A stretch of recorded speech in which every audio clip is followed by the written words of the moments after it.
नहीं हो सकते। उस वक्त जो है वारंट निकाले जाते थे कि उनको पेश किया जाए, और आपको पता है कि 26 घंटे ऑपरेशन जो है उन वारंट्स की वजह से जमान पार्क के अंदर हुआ, और कितना नुकसान हुआ, लोग जो है उसके अंदर शहीद हुए, क्या क्या हुआ। दूसरे नंबर पर आज बुशरा बीबी के खिलाफ एक जो मुकदमा जो है दर्ज किया गया था, कंप्लेंट फाइल की गई थी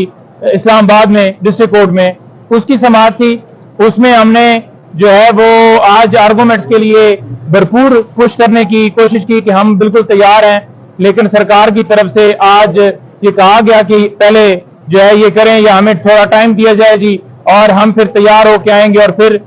जो है वो इसके ऊपर जो है आर्गूमेंट्स करेंगे।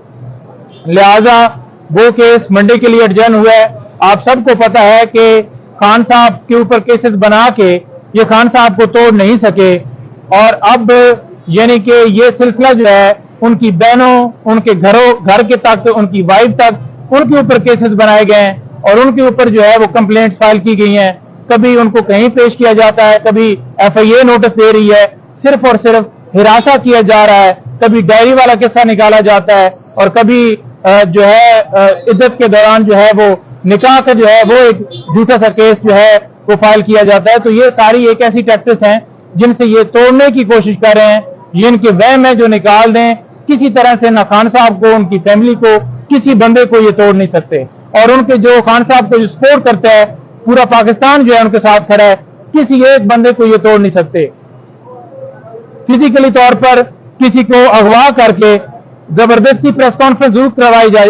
जा रही है और करवाई जाती हैं, लेकिन वो जो मेंटली तौर पर एक राज जो है खान साहब का, वो पाकिस्तान अवाम के दिलों पर राज करते हैं, और वो किसी तरह से ये राज खत्म नहीं कर सकते। उसके साथ साथ आपको ये सदा कर दूं कि हमारी मुख्तलिफ दरखास्तें